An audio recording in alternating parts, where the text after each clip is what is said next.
अस्सलामुअलैकुम वरहमतुल्लाहि वबरकातुहू। कैसे मेरी प्यारी बहनें, उम्मीद करती हूँ आप सब खैरियत से होंगी। और आज मैं आपके साथ जो रेसिपी शेयर करने जा रही हूँ वो है आलू की कतलियाँ, जो नॉर्मली सबके घरों में बनती हैं डेली। आज मैं आपके साथ अपनी रेसिपी शेयर कर रही हूँ, जिस रेसिपी से मैं बनाती हूँ, तो उस रेसिपी को मैं आपके साथ शेयर कर रही हूँ। और उसके लिए जो इंग्रेडिएंट्स चाहिए वो मैं आपको बता दूँ। 1 किलो आलू हैं। आलू की कतलियों के लिए ज़ाहिर सी बात है, आलू ना हो तो फिर वो कतलियाँ किस काम की। तो 1 किलो आलू है मेरे पास। मैंने इस तरह देखें, शेप देखें कतलियों की जो होती है, इस तरह करके कटिंग करके एक बाउल में भिगो दिया। अच्छा जी, एक चीज़ मैं आपको बताऊं, सब्जियों के लिए हमेशा आप एक चीज़ याद रखें, चाहे वो पालक हो, बैगन हो, आलू हो, गोभी हो, पहले आप उसको मोटे मोटे स्लाइस में काट के अच्छी तरह धो लिया करें। पहले धोया करें और फिर उसको बारीक काटा करें, ताकि इसके विटामिन जो होते हैं, सारी खसूसियत जो इसकी अफादियत होती है वो ज़ाया ना हो। आलू तो ऐसा होता है कि पहले आप इसको अच्छी तरह मतलब छील लें, छील के धो लें, खूब अच्छी तरह रगड़ के साबुत या आलू को धो लें, और धोने के बाद ये कतलियाँ इस तरह काट के पानी में डिप कर लें। इसी तरह पालक का भी होता है, पालक के बस मोटे मोटे डंडे होते हैं ना, और जो वो हटा दें डंठल, और पत्ता साबुत रखें। साबुत पत्ता जो पालक का होता है हमेशा वो धोया करें, और धोने के बाद फिर बारीक कटिंग करेंगे तो आपकी कोई अफादियत, कोई मिनरल्स कोई ज़ाया नहीं होगा।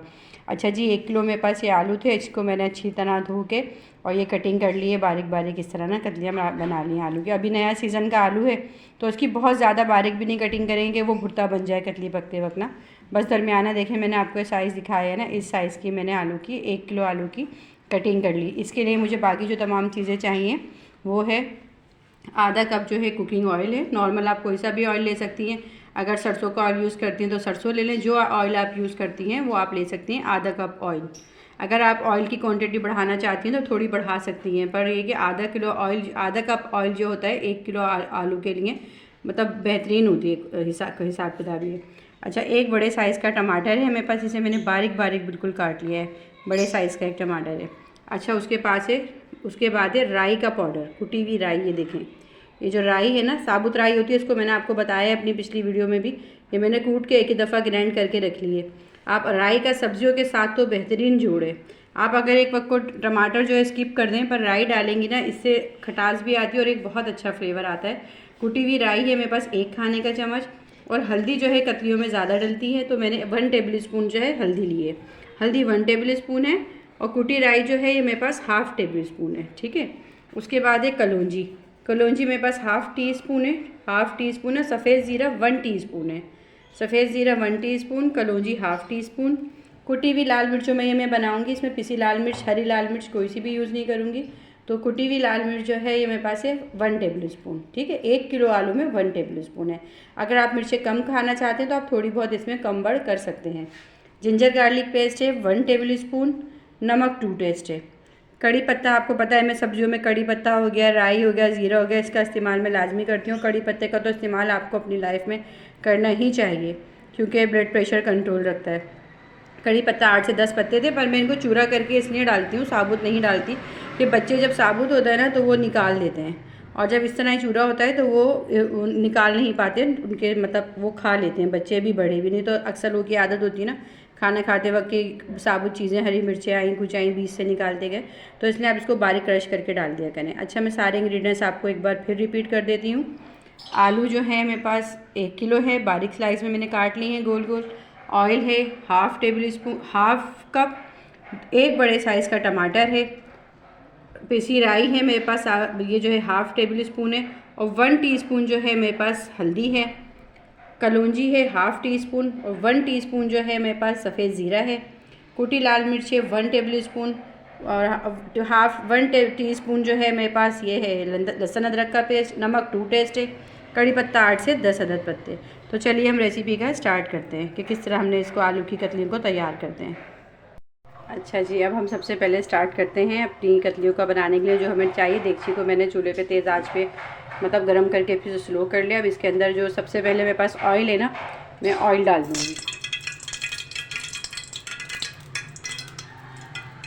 ऑयल डालने के बाद हम सबसे पहला स्टेप जो हम इसमें लेंगे, सफ़ेद ज़ीरे का। ज़ीरा जो है ना वो हमें इसमें ज़रा कड़कड़ा लेना है। सफ़ेद ज़ीरा डाल के हम इसे अच्छे से फ्राई करेंगे। सफ़ेद ज़ीरे के बाद जो हमारा नेक्स्ट स्टेप है वो है हमारा, जब ये अच्छे से ज़रा सा ब्राउन होने लगेगा ना, जैसे भगार के लिए होता है, ठीक है। उसके बाद हम इसमें डाल देंगे कुटी हुई लाल मिर्चें। कुटी हुई लाल मिर्चों को भी ना हमें इसमें कलर देना है ऑयल में ना।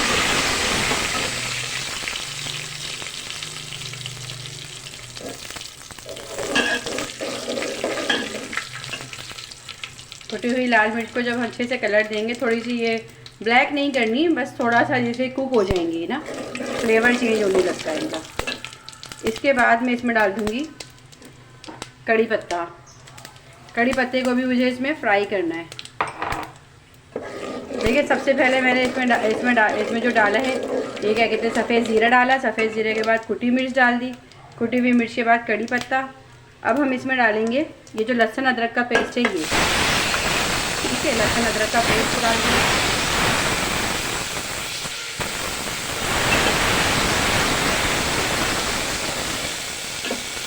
अब इसी ऑयल में एक से बस जल्दी कुक करना है, घंट वो नहीं करना है इसमें कि बहुत देर पकाना है। इसमें मसाले को फ्राई करनी का वो नहीं करना है, जलाना, बस हल्का सा मुझे कुक करना है।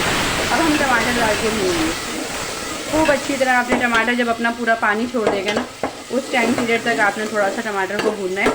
और इसमें हमारे पास जो ये हल्दी, ये देखें हल्दी और ये राई है ना, ये भी डाल देंगे। कलौंजी थी, ये सब तमाम इंग्रेडिएंट्स मैंने डाल दिए सिवाय आलू के। अच्छा, मैंने इसमें तमाम इंग्रेडिएंट्स डाल दिए सिवाय आलू के ना। अभी इसमें कलौंजी भी चली गई, राई पाउडर राई चली गई, जीरा चला गया, कुटी मिर्च है, हल्दी है, नमक है, लहसुन अदरक है, ये सब डाल के हम इसको पहले अच्छी तरह भुनेंगे। जब ये बिल्कुल भुन जाएगा ना, क्योंकि हम ये जो कतलियाँ बना रहे हैं ना, एक तो शोरवे वाली कतलियाँ होती हैं और एक होती है भुनी हुई, तो मैं थोड़ी भुनी हुई बना रही हूँ। तो इसको हम अच्छे से पहले भूनेंगे और भूनने के बाद फिर हम इसमें आलू डालेंगे। इसको मैं 2 से 3 मिनट के लिए अभी ऐसे ही छोड़ दूँगी, ढक्कन ढक के ना। अच्छा, 4 से 5 मिनट तकरीबन मसाला भूनते हुए हो गया। मैं चेक कर लेती हूँ जी, माशाल्लाह अच्छे से ये मसाला मेरा भून गया। अभी जो आलू मेरे पास कटे रखे हैं ना, अब मैं ये इसमें ऐड कर दूँगी। असल में एक हाथ से वीडियो बनाना और एक हाथ से जो है ना ये सब करना थोड़ा मुश्किल हो जाता है, लेकिन अल्लाह पाक हिम्मत देगा तो इंशाल्लाह ताला कामयाबी भी होगी, तो आगे आसानियाँ करेगा पैदा। अभी जितने मेरे पास आलू है ना, ये सारे आलू इस पर मैं ऐड कर दूँगी। हिम्मत इंसान को नहीं हारनी चाहिए। हिम्मत के साथ अगर हम अपनी तमाम कोशिशों को जारी रखें तो अल्लाह पाक ज़रूर उसमें कामयाबी देते हैं। और हर काम में, जायज़ काम में, रिज़्क़ हलाल में तो अल्लाह पाक वैसे ही बरकत अता फरमाते हैं। तो ये मैंने तमाम आलू इसमें ऐड कर दिए और इसको अब अच्छे से इसमें मिक्स कर लेंगे मसाले में। अच्छा, अगर आपको लगता है कि इस अपने पानी में ये आलू दम पे गल जाएंगे ना, तो पानी ऐड ना करें, पर ये कि मैं थोड़ा सा पानी इसलिए डालती हूँ कि ऐसा ना हो कि वो लग जाए ना, क्योंकि आलू जो है वो पानी नहीं छोड़ता। दम में गल ज़रूर जाता है, लेकिन आलू पानी नहीं छोड़ता। आलू वाहिद वो वेजिटेबल है जो पानी नहीं छोड़ती। इसमें पानी थोड़ा सा ना, मैं आधा गिलास के करीब जो है पानी ऐड करूँगी, ताकि ये अपने ही बस ये आधा गिलास पानी में ही पूरा ये अच्छे से पक जाए। बस ये आधा गिलास पानी ऐड करके और मैं इसको पकने के लिए छोड़ दूँगी। आलू कहने में तो एक बड़ी सादा सी और इसी होती है, लेकिन बहुत टेस्टी और बहुत फ़ायदेमंद ये जो है वेजिटेबल है। इसको बनाएं और खाएं भी, बच्चों को भी आलू हर तरीके से दिया करें। और अगर जिन ख़वातीन की मतलब आँखों के अंदर डार्क सर्कल हो रहे होते हैं ना आँखों पे, तो आप आलू को 2 स्लाइस करें और मतलब आलू के जिस तरह अभी हमने कतलियाँ ली ना, इस तरह स्लाइस करके और आँखों पे रख के सो जाएं। एक तो रिलैक्स भी मिलता है, सुकून, दिमाग को भी कुव्वत मिलती है, और आँखों पे जो डार्क सर्कल बहुत ज़्यादा हो जाते हैं जागने की वजह से, वीकनेस की वजह से, तो ये सब भी दूर होते हैं। आलू का तो इस्तेमाल लाजमी आप लोग अपनी ना ग़िज़ा में शामिल रखा करें। अच्छा, ये मैं देख रही थी पानी डाल दिया जी, डाल के देखें हमें इसको तकरीबन 10 मिनट के लिए, बस 10 मिनट बहुत होंगे, और स्लो फ्लेम पे जो है मैं इसको छोड़ दूँगी। फिर जब ये रेडी होगा तो फिर मैं आपको डिश आउट करके दिखाऊँगी इंशाअल्लाह ताला। है ना, तकरीबन 10 मिनट हो गए। अब मैं ऐसा करती हूँ कि इसको चला के देख लेती हूँ। बीच में मैंने इसको ना एक बार जो है सिर्फ चम्मच हिलाया था, ज़्यादा नहीं ना। अभी देखिए माशाल्लाह कितनी अच्छे से पक भी गई हैं और गल भी गई हैं। मुझे तो ज़रा भुनी हुई बनानी थी ना, तो वो ग्रेवी वाली वो नहीं बनाई है मैंने। मसाले देखें इस तरह ना, तो मैं आपको मेरी माशाल्लाह मज़ेदार सी कतलियाँ मेरी रेडी हो चुकी हैं। आलू की, और मैं आपको ये डिश आउट करके दिखाती हूँ। उम्मीद है कि आपको ये पसंद आएगी। अभी मैं डिश आउट करके आपको दिखाती हूँ। ये देखिए माशाल्लाह, ये हमारी मज़ेदार सी आलू की कतलियाँ पक के रेडी हो गई हैं। और गरम गरम इसको आप चपाती से खाएं, पराठे से खाएं, जिस पूरी से खा लें, पूरी बना के ना, उसके साथ भी बहुत मज़े की लगती है। इसमें कलौंजी है क्योंकि राई है, तरकारी वाला जो होता है ना, पूरा फ्लेवर है। और ये खाने में तो बहुत ही माशाल्लाह टेस्टी होती हैं। और उम्मीद करती हूँ कि मेरी प्यारी बहनें मेरी इन रेसिपी को ज़रूर ट्राई करेंगी। और अल्लाह पाक से दुआ है कि अल्लाह ताला तमाम बहनों को रिस्क में बरकत दे, तकलीफ़ें दूर करे और मुश्किलात दूर करे, और हमें इस काबिल करे कि अल्लाह पाक, हम आज एक अफराद का खाना निकाल रहे हैं अपनी खुराक में से, और हम सबको दे के खाएँ। अल्लाह हमारे रिस्क में खैर बरकत अता फ़रमाए। और मेरी ये वीडियो आप लोग को पसंद आई हो तो प्लीज़ इसे लाइक, शेयर और सब्सक्राइब ज़रूर कीजिएगा। आपकी हौसला अफजाई से, एक लाइक से, एक सब्सक्राइब कर देने से वीडियो हमें बहुत सी हौसला अफजाई होती है, और आगे नई रेसिपी शेयर करते वक्त और हमें अच्छा लग रहा होता है कि हम आपके साथ, और मतलब हिम्मत आती है आपके सब्सक्राइब करने से। तो बस उम्मीद है कि आप लोग मेरे इस काम में मेरा साथ देंगे। बस अब हम भी ये गरम गरम खाना हमने दोपहर का रेडी किया है, इसमें से खुराक निकाल देंगे, और बाकी है कि हम अपने बच्चों के साथ खाएंगे। और फिर खाने के बाद आप सब के लिए दुआएं, और अल्लाह का, रब की ज़ात का शुक्र अदा करके उसने हमें इतनी बड़ी नेमत से नवाजा। और अल्लाह हाफिज़।